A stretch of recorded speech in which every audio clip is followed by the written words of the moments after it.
Now that we have discussed risk identification and risk assessment, let's understand the other steps in the risk management procedure.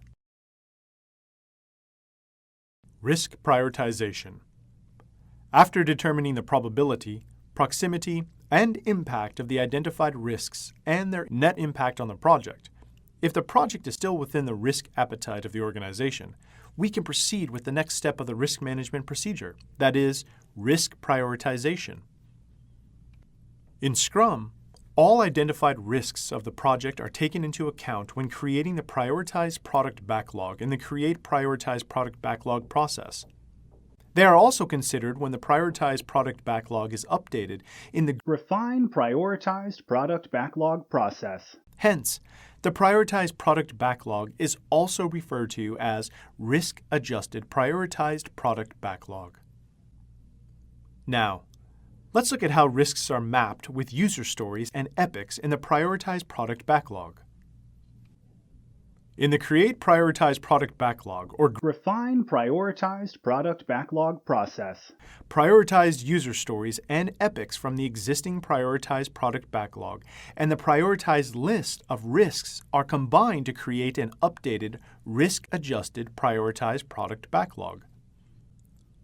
Let's analyze how this is done. The steps for updating identified risks in the Prioritized Product Backlog, which contains user stories and epics, are as follows. 1. After identifying and assessing the risks to the project, create a list of prioritized risks, e.g., the risks can be prioritized by value using expected monetary value techniques. 2.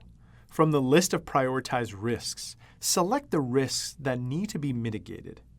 And also select the risks that require immediate mitigation actions. That is, the risks for which the Scrum team should take specific risk action in the next sprint.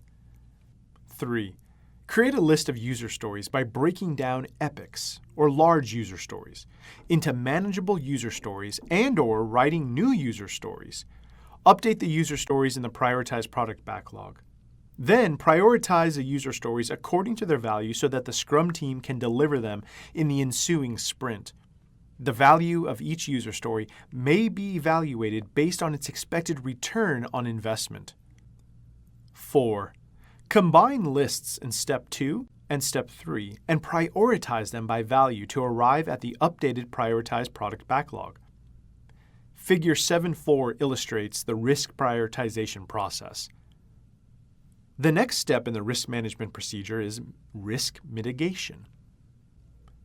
The mitigation actions to address the risks will depend on the priority of those risks. As discussed earlier, the team prioritizes risks based on the risk's probability, proximity, and impact. The iterative nature of Scrum, with its rapid turnaround time and feedback cycles, allows for early detection of failures and snags. Hence, it can be said that Scrum has a natural mitigation feature built in. There are numerous types of risk mitigation actions that the team can use. Generally, these mitigation actions are proactive or reactive in nature. For example, in the case of a project involving a cruise voyage to increase an organization's brand image, a common risk can be inclement weather. For this risk, a mitigation action can be if the risk materializes, then one of the places to visit during the voyage will be dropped from the itinerary. This is clearly a reactive mitigation action.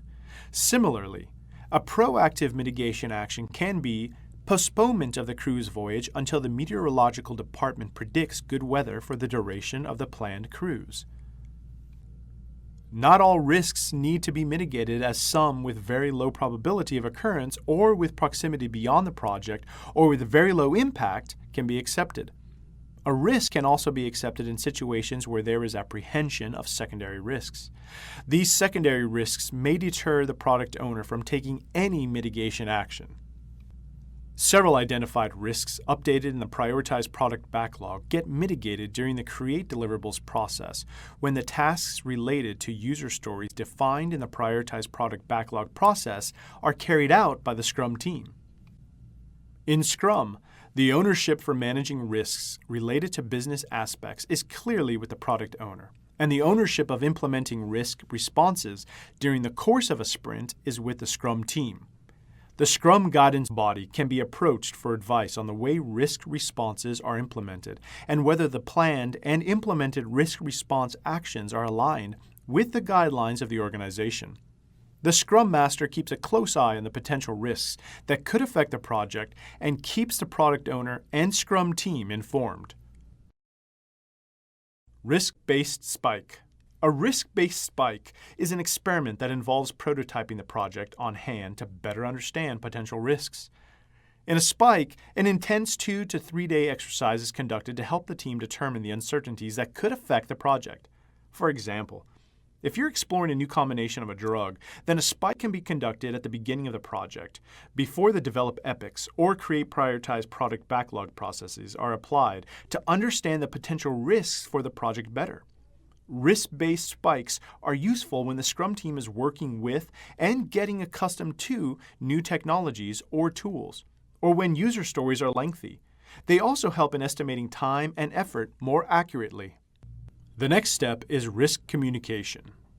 As mentioned earlier, risk communication step runs in parallel with the other steps of risk management procedure. Risks are communicated not just to the internal stakeholders, but also to external stakeholders who need to know about the risk. Information provided to stakeholders related to risk should include potential impact and the plans for responding to each risk. This communication is ongoing and should occur in parallel with the 4 sequential steps discussed thus far: risk identification, assessment, prioritization, and mitigation. The Scrum team may also discuss specific risks related to their tasks and the Scrum Master during daily stand-up meetings. The product owner is responsible for prioritizing risks and for communicating the prioritized list to the Scrum team. An important tool which can be used for communicating information related to risks is the Risk Burndown Chart. Risk Burndown Chart. Expected monetary value, EMV, is one of the preferred tools to be used for assessing risks. The information gathered during risk assessment using EMV may be used to create a risk burndown chart. A risk burndown chart depicts severity of the cumulative project risks over a particular duration of time that is acceptable.